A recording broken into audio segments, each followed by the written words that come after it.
그렇다면 지적인 능력, 뭐 직업 등 능력 이런 것들이 크게 변화되지 않는 상태다라고 본다면 이제 심리사회적 변화는 어떻게 보면 될까요? 실제로 이제 인성이 변화합니다. 어떤 부분에 변화가 있냐면 규범적 위기와 생애 사건에서 규범적 위기 모델이 있는데요. 특정 시기에 공통으로 겪는 발달의 특징을 설명하고 있습니다. 각 시기별로 특성에 따라서 이제 연속적으로 단계적으로 나누어지는 발달을 설명하는데 이게 심리사회적 발달 이론에서 보는 것처럼 그 삶의 과정마다 겪어야 되는 그 과업들 이런 것들을 잘 겪어 나가야 되는데 이런 것들이 이제 나누어져서 발달된 부분에 부족한 부분들을 깨우치기 시작하는 것. 그래서 내가 어떤 부분에 삶에 어려움이 있구나라고 통찰이 일어나기 시작하는 시기예요. 두 번째 생애 사건이라는 것도 있는데 뭐 나이보다 특별한 사건이 인성 발달 과정에 결정적인 영향을 미친다라고 하는 거죠. 예를 들어서 나이를 많이 먹었지만 그 생애 과정에서 경험해야 될 걸 경험하지 않으면 그 과정에서 발달해야 될 것들이 발달하지 않는다는 거예요. 뭐 예를 들어서 20대에 출산하는 여성과 50대에 출산하는 여성이 미치는 삶의 영향이 되게 유사합니다. 결국 출산이라고 하는 사건은 연령과 관계없이 똑같은 삶의 경험을 준다는 거거든요. 이런 걸로 봐서는 삶의 과업에서 살아오면서 거쳐야 될 그 과정을 우리가 거쳐나가는 게 얼마나 중요한가라고 제가 알 수 있습니다. 그리고 에릭슨은 이 심리사회적 변화에서 생산성과 침체기의 과정을 겪는다라고 얘기를 했어요. 실제로 생산성과 침체성은요, 그 중년의 이전의 삶에서 대인관계가 좋고 본인이 스스로 결정할 수 있는 힘이 있고 유지할 수 있는 힘이 있는 사람이 일관되게 살았을 때 자신의 능력과 대인관계를 이용해서 생산성이 높아지는 걸 말하는 거죠. 반대로 중년의 삶을 살면서 생산성이 낮은 사람이 있습니다. 뭘 해도 여전히 잘 안 되고 있고 본인이 성취해야 될 단계나 과정으로 올라가지 못하고 있다거나 뭐 이런 경우들을 보면 왜 침체가 될까? 당연히 침체가 되는 건요. 대인관계가 고립되어 있기 때문에 본인이 해결할 수 있는 능력의 한계 안에서만 살기 때문에 그래서 생산성의 침체가 오는 겁니다. 그래서 다른 사람들에 비해서 성취해야 되는 단계가 성취가 안 되는 것들을 보게 되는데요. 실제로 이게 이런 성취가 높은 사람들은 지역사회에 대한 관심이 높아지고 봉사활동을 하거나 정치적인 활동을 하면서 생산성을 표현해냅니다. 사회적 봉사활동이나 정치활동에 기반이 되는 능력이 뭐예요? 대인관계잖아요. 그 과정을 뛰어넘었다는 거죠. 그래서 본인의 삶, 지역사회, 그리고 정치적 그 활동, 이런 방식으로 생산성이 표현이 된다고 합니다. 실제로 이제 그 에릭슨의 심리사회적 발달 이론에서 7단계에 거의 다다르고 있어요. 거의 마지막에 왔다는 거거든요. 그러면 이 생산성은 그동안에 청년 시기까지 살아온 삶을 통해서 쌓은 그 사람의 삶의 역량이 이제 보여지는 단계다라고 볼 수 있습니다. 발리언트라는 사람의 인생 적응이라는 연구를 했어요. 그래서 하버드대 268명의 학생들을 연구를 했는데요. 전형적으로 졸업한 중년의 졸업생들의 생산성이 40대 때는 50%, 60대에는 83%로 올라가고 50대 무렵에 가장 잘 적응한 사람들이 가장 잘 생산성이 높더라. 이게 무슨 말이냐면 자기의 중년에 이르렀을 때 중년으로서의 역할에 적응을 잘한 사람이 생산성이 높더라. 중년인데 여전히 청년이나 여전히 청소년기에 있는 발달 과업에 해결이 안 된 사람들이 생산성이 낮더라라고 하는 얘기를 하는 거고요. 레빈손이라는 사람이 연구한 생애 구조라는 연구도 있는데요. 이 연구에서 보면 35세에서 45세 남성 40명에 대해서 성격 검사와 심층 인터뷰를 해서 생애 구조에 대한 인성 발달 이론을 연구를 한 건데요.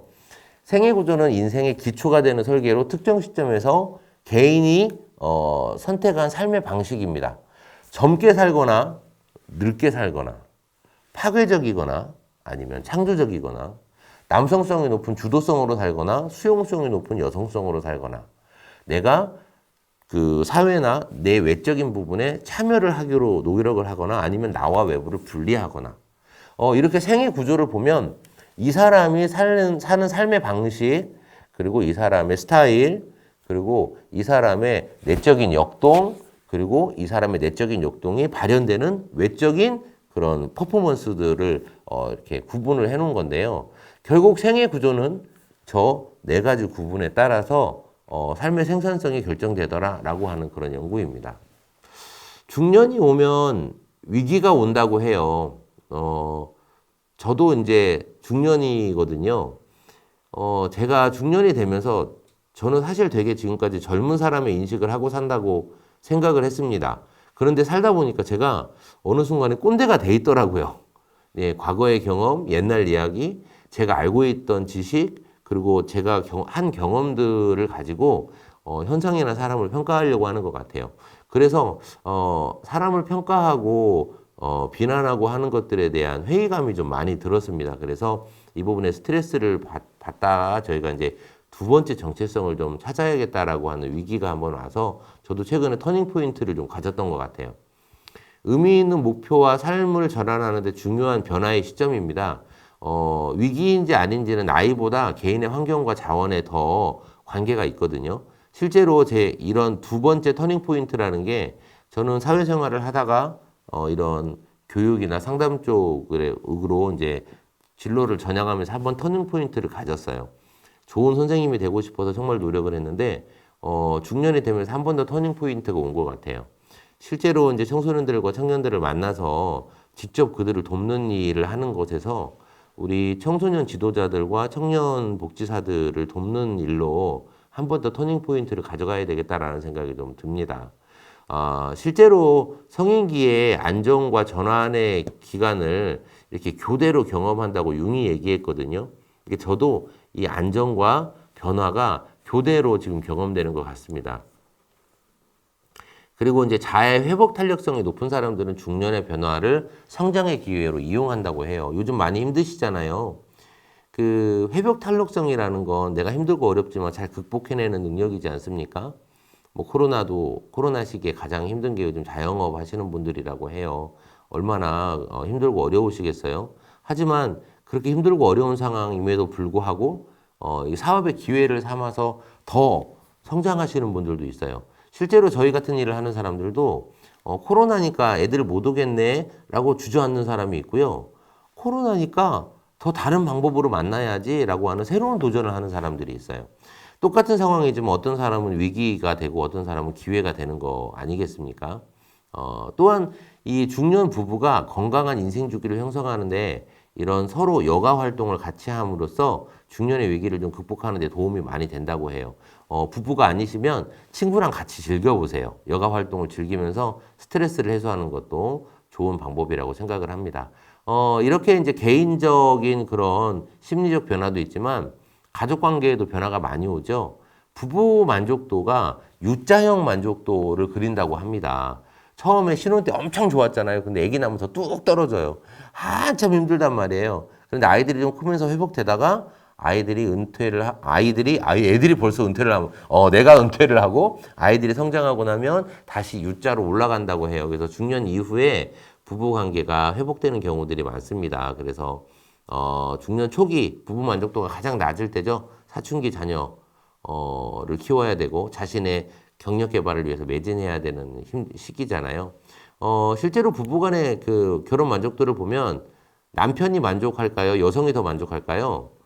예, 아내의 만족도가 더 낮습니다. 아마 그 육아나 가정 그 가사 그 활동 때문에 더 이렇게 힘들지 않을까라는 생각이 들어요. 그래서 이런 것들을 계산하기 위해서 부부의 역할 분담이나 의사 결정권이 결혼 만족도에 영향을 많이 준다고 합니다. 그래서 아내들 의견 많이 들어주시고 아내들에게 좀 도움이 될 만한 그런 가사 분담이나 이런 것들을 좀 남편분들이 도와주시면 결혼 생활 다시 행복해질 수 있을 것 같고요. 그리고 이제 결정적으로 결혼 만족도에 높은 영향을 미치는 게 바로 성적 만족도입니다. 이런 성에 대해서 아내와 쉽게 대화할 수 있고 편안하게 대화할 수 있으면 좋을 것 같고요. 저희가 어디 가서 그 야한 농담 하겠습니까? 이렇게 술자리에서 하지 마시고 아내랑 하세요. 네, 둘이 매우 관계가 좋아집니다. 소득이 높을수록 그리고 그 X세대가 베이비붐 세대보다 준고령 세대보다 만족도가 좀 부부관계가 좋은 편이에요. Y세대 부부관계는 더 좋겠죠. 네. 그리고 부부의 의사소통 방식에도 좀 영향을 많이 받는데요. 일방적인 소통이나 소통의 양 이런 것들에서 영향을 많이 받기 때문에 여러분들 대화가 정말 그 부부관계에서 좋은 영향을 미칩니다. 실제로 저희 부부도 이제 산책하면서 대화하는 경우들이 많이 있어요. 산책하면서 운동도 하고 대화도 하고 네, 일석이조죠. 네, 그 같이 대화하고 이러다 보면 또 예뻐 보이고 예뻐 보이다 보면 또 예, 부부관계가 좋아지겠죠. 맞아요. 그리고 이제 중년이 되다 보면 이제 자녀가 우리를 떠나가는 그 빈 둥우리 현상이 벌어집니다.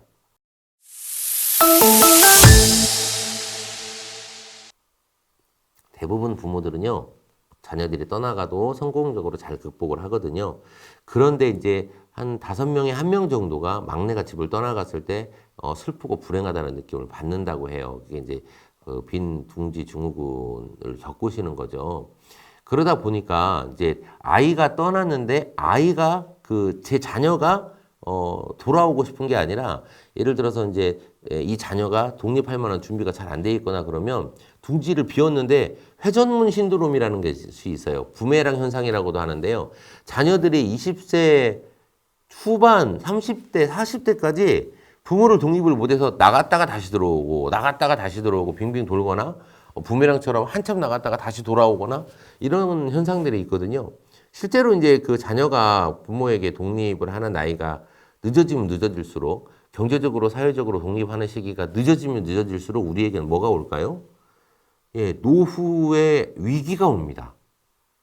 노후의 위기가 와서 사실 중년 시기는 노후를 준비하는 되게 중요한 시기죠. 경제적으로 그리고 사회적으로 관계적으로 노후를 준비해야 되는 시기인데 자녀의 독립이 늦어지면 늦어질수록 부모가 자녀 교육에 투자해야 되는 비용, 자녀의 생활비를 지원해줘야 되는 비용들이 계속 늘어나게 됩니다.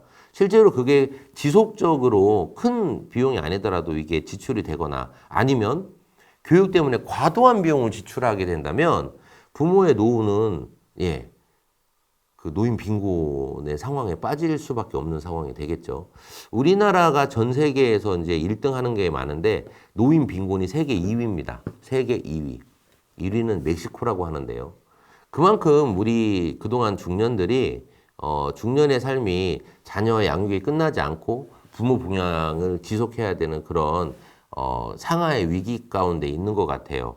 그래서 자녀의 빈 둥우리 증후군을 걱정하지 마시고 자녀는 자녀의 삶을 독립적으로 살아가고 부모는 부모의 삶을 독립적으로 살아가는 그런 가족 관계가 우리에게 매우 중요한 거죠.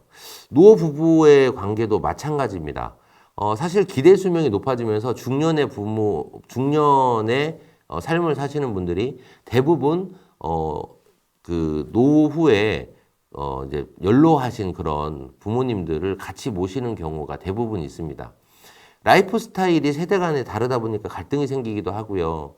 그리고 이제 연세가 많이 드시면 이제 노부모를 간병하느라 정서적으로, 신체적으로, 경제적으로 악영향을 미치는 경우가 있습니다. 그래서 이제 노후 간병에서 역할 가중을 가져오면서 대부분 중년의 30에서 50%가 우울증을 경험한다고 해요. 그래서 이런 우울증을 경험하지 않기 위해서 어떻게 해야 돼요? 다른 가족 구성원들, 형제, 자녀들과 역할을 나누고 그들의 도움을 구하는 것이 필요합니다. 실제 그러다 보니 이제 사회복지 시스템에 도움을 받는 분들도 상당히 많게 되죠. 그래서 부모님들의 우리 중년의 조부모님들을 보면 대부분 인생 절반 동안 계속 조부모 상태에 계세요. 왜냐하면 50대 중반쯤 은퇴하신 분들이 80세, 90세를 사시면 이렇게 은퇴하시기 전의 시간과 은퇴 후의 시간이 거의 비슷해지죠.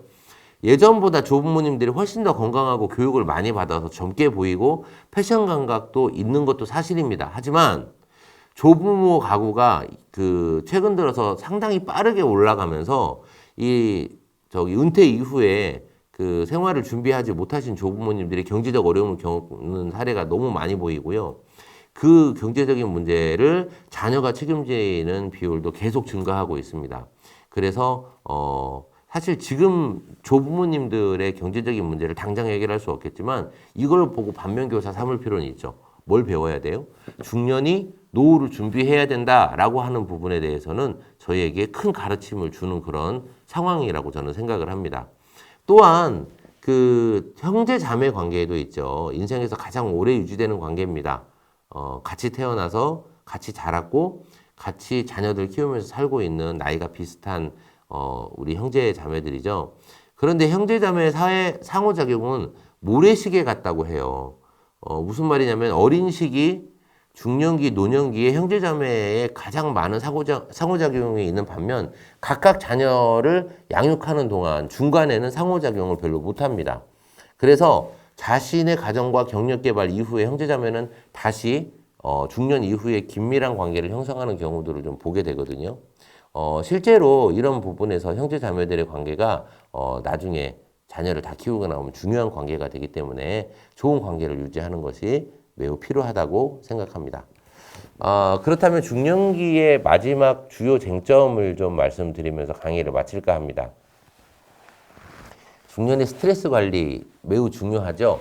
스트레스 수준이 더 높고 더 자주 그리고 종류가 다른 스트레스를 여러 가지를 경험을 하게 됩니다. 원인은 뭐 가족관계, 돈 문제, 뭐 주거 문제, 직업 문제 이런 것들이 있을 수 있겠죠. 그래서 참 중년은 고민할 게 많은 시기다라는 거고요.